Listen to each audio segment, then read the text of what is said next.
آج ہمارے ساتھ موجود ہیں سابق وزیر اعظم پاکستان اور عوام پاکستان پارٹی کے کنوینر شاہد خاقان عباسی. بہت بہت شکریہ عباسی صاحب، آپ نے پروگرام کے لیے وقت نکالا.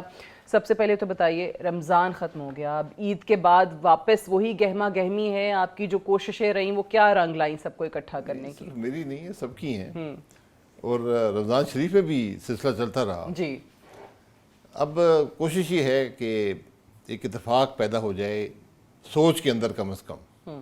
باقی نہ یہ اس وقت کوئی گرینڈ پولیٹیکل الائنس ہے، نہ یہ الیکٹورل الائنس ہے، تو اس پر سب کوشش کر رہے ہیں. تحفظات آپس میں ہیں، اختلافات بھی ہیں، لیکن میرا خیال ہے کوئی راستہ نکل آئے گا. وہ سوچ جو آپ اکٹھا کرنے کی کوشش کریں کہ سوچ ایک ہو جائے، سوچ کس کی مختلف ہے اس پر؟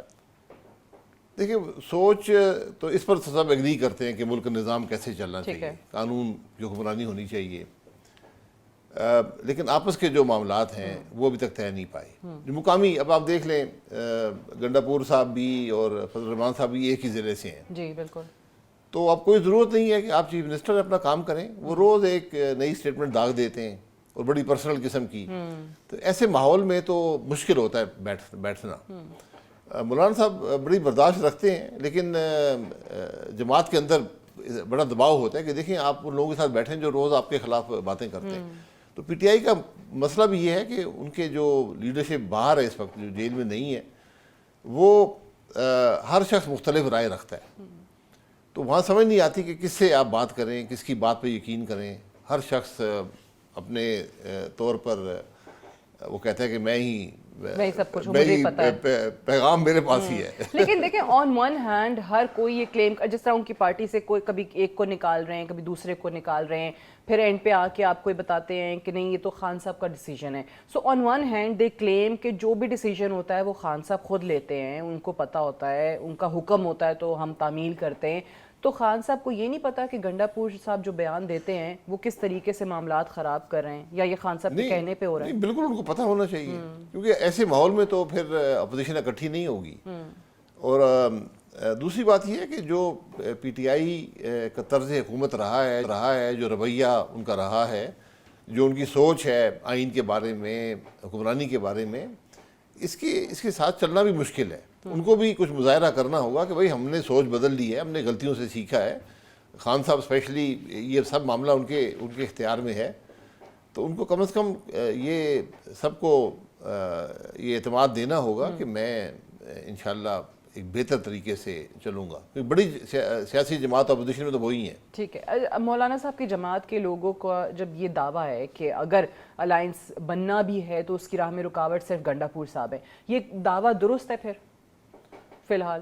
جی، زیادہ مسئلہ تو یہیں سے پیدا ہو رہا ہے. یہ مولانا صاحب نے بڑی کھل کر اپنے تحفظات کا ذکر کیا ہے 3-4 میٹنگز میں، اور انہوں نے راستہ بھی دکھایا ہے کہ بھئی یہ راستہ ہے جو طریقہ ہوتا ہے سیاست کا.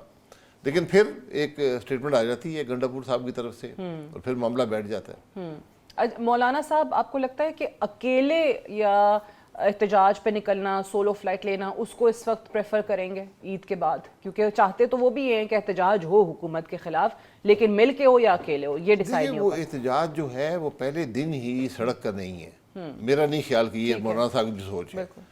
مولانا صاحب شاید آج ملک میں واحد جماعت ہیں جو مؤثر احتجاج سڑک پہ کر سکتے ہیں. ایسا ہی ہے. پی ٹی آئی نے کیا ہے، لیکن وہ کچھ حکومتی وسائل ہیں اس کے اندر، جو صوبائی حکومت کے وسائل ہیں، اور کچھ اس کے اندر معاملات عجیب سے ہیں. وہ ایک حد تک آتے ہیں پھر غائب ہو جاتے ہیں، پھر مطلب اور لیڈرشپ غائب ہو جاتی ہے. اور وہ یہ حملہ آور ہونا دارالحکومت پر یہ صحیح بات نہیں ہے. میں اس سے مجھے اختلاف ہے. حکومت کو بھی، حالانکہ حکومت کی اپنی جو کارروائی ہے وہ بہت غلط ہے، جو انہوں نے قانون بنائے ہیں، جس طرح وہ رویہ رکھتے ہیں، دونوں طرف سے خرابی ہے.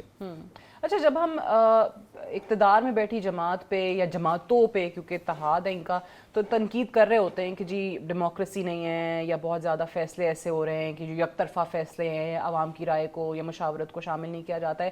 اس وقت Pakistan Tehreek Insaf, again as I said, آپ نے بھی اس کو پوائنٹ آؤٹ کیا کہ اس وقت سب سے بڑی جماعت تو ہے اپوزیشن کی، اس کے بغیر معاملات بڑھ نہیں سکتے آگے. لیکن کیا پی ٹی آئی بھی ایک ڈیموکریٹک پارٹی کی طرح بیہیو کر رہی ہے اس وقت؟ دیکھیے پارٹیز جو ہوتی ہیں یہ انٹرنلی ڈیموکریٹک نہیں نہیں ہوتی. ہوتی. یہ کوئی جماعت بھی اب لے لے اور دنیا میں لے لے, صرف پاکستان کی میں بات نہیں کر رہا. صحیح. تو وہ ایک حد تک مشاورت ہوتی ہے, اس کے بعد ایک فیصلہ ہو جاتا ہے. وہ فیصلہ کرنے کے ہر جماعت میں اپنے طریقے ہیں, لیکن بالآخر وہ ایک شخص کا ہی ہوتا ہے. تو اس لیے میرا خیال ہے اس پہ زیادہ ایمفسائز کرنا کہ جو ڈیموکریٹک نہیں ہے. پی ٹی آئی کا مسئلہ یہ ہے کہ وہاں پر سمجھ نہیں آتی کہ کسی بات میں یقین کریں, کیونکہ جو ان کی لیڈرشپ ہے وہ تو اویلیبل نہیں ہے. ٹھیک ہے. تو وہ جیل میں ہے, تو باقی جو حضرات ہیں وہ ہر شخص اپنی نئی بات بتاتا ہے, ہر دفعہ نئی بات بتاتا ہے. تو اس لیے ذرا ان کو اپنے حالات کو درست کرنے کی ضرورت ہے. ٹھیک ہے, لیکن اگر پاکستان تحریک انصاف کی یہ جو اندرونی خلفشار ہے, دراڑیں ہیں, ایسے ہی چلتی ہیں, تو کیا ایسی بھی کوئی پاسبلٹی ہے کہ آپ تمام جماعتیں اکٹھی ہوں گی اور وہ پی ٹی آئی صرف اس کا حصہ نہیں ہوگی, مائنس پی ٹی آئی کوئی شکل بنتی ہے اتحاد کی, الائنس کی؟ دیکھیں پی ٹی آئی بغیر تو ایک اتحاد کمزور ہوگا نا. طاقت سڑک پہ بھی پارلیمان میں بھی ان کے پاس ہی ہے, لیکن یقیناً اگر وہ شامل نہیں ہونا چاہتے, ان کی اپنی مرضی ہے. ٹھیک ہے. اور ان پر کوئی قید بھی نہیں ہے. اگر وہ اپنی کوئی احتجاجی سیاست کرنا چاہتے ہیں تو یہ الائنس جو ہے یہ اپنی جگہ پر اپنا کام کرے گا. وہ اپنی احتجاج کرنا چاہتے ہیں اپنے طور پر, جماعت کے طور پر, تو ان کا حق ہے وہ کریں. لیکن آج ملک کی ضرورت یہ ہے کہ کم از کم اپوزیشن تو اپنا رویہ, اپنی سوچ اپنی درست کرے. ٹھیک ہے, لیکن آپ کہتے ہیں کہ یہ مولانا صاحب کی بھی سوچ نہیں ہے کہ سڑکوں پہ آئیں یا احتجاج وہ ہو جس پہ صرف روڈوں پہ آیا جائے. پہلے دن نہیں ہے, پہلے دن نہیں. لیکن پاکستان تحریک انصاف آن دی ادر ہینڈ وہ تو ہمیشہ سے سڑکوں پہ آنے کی حامی رہی ہے, وہ تو وہ والی احتجاجی سیاست کے ہمیشہ سے قائل رہے ہیں. سو پھر وہ تو متفق نہیں ہوں گے. اگر پارلیمان کا راستہ انہوں نے اختیار کرنا ہوتا تو ان کے پاس تو بہت اپرچونیٹیز آئی ہیں پارلیمان کے اندر. نہیں, ان کے پاس پارلیمان کا راستہ بھی ہے, ان کے پاس حکومت بھی ہے, وہ راستہ بھی ان کے پاس ہے, وہاں بھی کام کر سکتے ہیں, ایک آلٹرنیٹ پالیسی بھی دے سکتے ہیں. یہ سب چیزیں موجود ہیں نا. ٹھیک ہے. اور وہ کر چکے ہیں, وہ 3-4 دفعہ یہ کوشش کر چکے ہیں, اس سے کچھ حاصل نہیں ہوتا اور خرابی پیدا ہوتی ہے.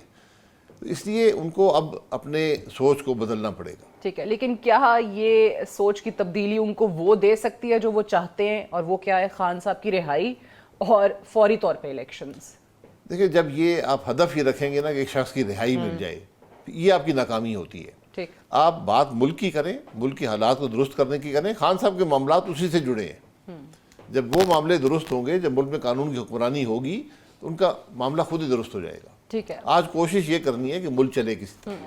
اچھا عباسی صاحب, آپ نے ہمیشہ پارلیمان کی اہمیت پہ زور دیا ہے کہ جی پارلیمان ایک فورم ہے جس کو سب کو بہت سیریسلی لینا چاہیے, اور انفارچونیٹلی وہی نہیں ہوتا ہمارے ملک میں. جہاں الیکٹ ہو کے آتے ہیں, جہاں بیٹھتے ہیں, اس کو سب سے زیادہ آخری آپشن کے طور پہ رکھا جاتا ہے. اب یہاں پہ بھی پاکستان تحریک انصاف کے اندر پارلیمان کے اندر فارورڈ بلاک بننے کی خبریں آ رہی ہیں. شیر افضل مروت صاحب بھی ہیں, باقی لوگ بھی ہیں جو کہ پارٹی کے اپنے ہی دیگر لوگوں سے, لیڈرشپ سے تنگ آ کر یہ باتیں کر رہے ہیں.